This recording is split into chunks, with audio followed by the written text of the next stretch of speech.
For today's eye makeup look, I'm going to show you how to create this look using two eyeshadows. One for the lid and one for the crease. It's a super easy look, so let's get started. So I've already started by priming my eyelids with a little bit of primer. If you don't have an eyeshadow primer, you can always use concealer and a setting powder.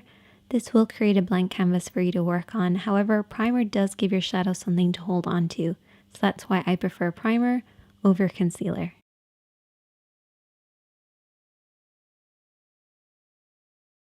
I'm first of all going to take that crease shade, which is a matte tone.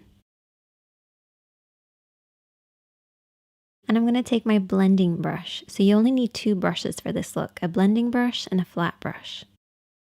Starting with the blending brush, we're going to work this over and back into the crease of the eye. So the crease of the eye is where the eye creases into the eye shape. We're going to start on the outer corner and blend this over and back in this area. And I like to keep my eyes open so I can see the shape that I'm creating, making sure the depth of color is right at the lower point of the crease, blending upwards towards the brows and pretty much disappearing as it gets to the brow area.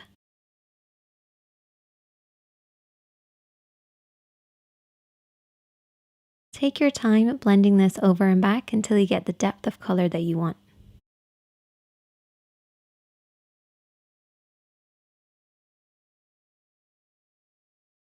And then I'm going to take my lid shade. And whenever I'm applying anything that has a little bit of shimmer, I use a flat brush to apply it. The reason I use a flat brush is it helps the shadow to glide on, particularly with metallics or anything with shimmer or glitter. It just helps them to really hold on to the lid and glide and create that nice glossy look.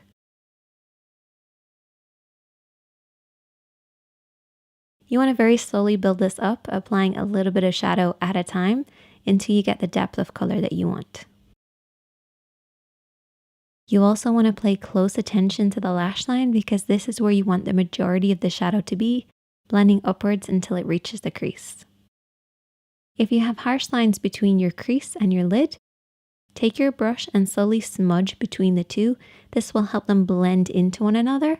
But don't be afraid to keep blending and applying a little bit as you go along. And I also took that lid shade and applied it underneath the eyes as well. I accidentally ended up applying liner. You might ask me, Sinead, how do you accidentally apply liner? It's because I had a little bit of eyeshadow on my lashes, went to remove it using liner, hit my lash line, and then ended up having to do a very thick line. It's a bit like that meme where you go to do a really thin line and end up super dramatic. That's basically what happened to me. Rather than cutting it out or starting again, I just thought, let's just embrace the mistake. A little bit different for me, but I hope you guys enjoyed this.